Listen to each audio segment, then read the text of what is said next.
Welcome back to The Jump. You just saw LeBron James' coming-of-age moment 10 years ago today when LeBron scored the Cavs' final 25 points to beat the Pistons and later on led Cleveland to the finals. Coach, where was the help at? I don't know. It wasn't out there. And you talking about a great defensive team in the Detroit Pistons, and he was going through them like a knife and butter.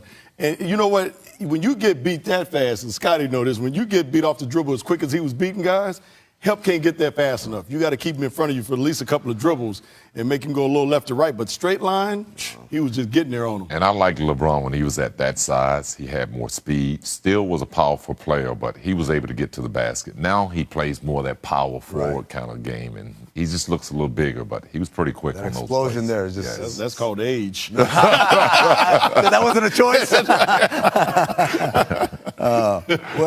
From a happy memory, now we have to get to some disappointing news. LeBron James' Los Angeles home was vandalized with a racial slur, according to TMZ. Multiple reports state that James' L.A. home had a racial epithet scrawled on the gate. James does not live in the house and was not believed to be in it at the time. Police were called to the residence early Wednesday morning, and the epithet has been removed. Byron, what's your reaction hearing about what happened? You know what? I mean, we know we've come a long way in America and the United States, but we still have a long way to go. You know, and I think this is something we're going to deal with for the rest of our lives. You got people out there that are just, they don't like certain people for the color of their skin, and that's just the way they were raised, and that's the way they're going to be, and we have to deal with it. It's tough to see stuff like that happen. I mean, here this guy is trying to entertain America with his basketball greatness, and, you know he's not at his home. Right. Why would you do something like that? It just really tarnished, what we're looking forward to see is that's a great finals.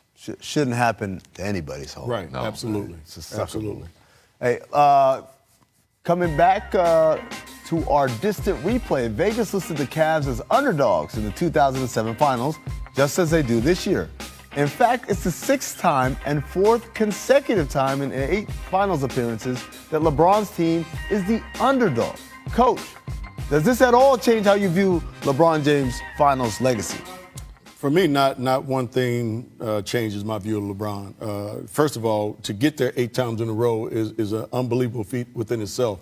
And I think a lot of people look at his record of winning 2 or 3 or whatever the case may be right now and think, well, he should have won more. Right. Well, okay, he didn't. But like you said earlier, you put him on teams in this league, certain teams in this league, and he elevates everybody's playing. He elevates the whole organization. So to me, I'm celebrating the fact that he's been in the 8 straight finals, and to me, that is a big-time feat within itself. So I don't think this hurts his legacy whatsoever. I think it enhances it as far as I'm concerned. I truly say it gives credit to LeBron. I mean, to get to the finals 8 times, and we all know how hard it was to get there the first time, but, I mean, it's a steady dive for LeBron James. And the fact that he's doing it without a lot of help on his teammates, and not to knock his teammates now, they're a pretty good team. He's been there long enough for them to establish themselves as one of the best teams in the East. But for a guy that can continue to get there year in, year out, his durability, I mean, the fact that this guy, as we said, is he not on the court, then this team is below average. But the fact that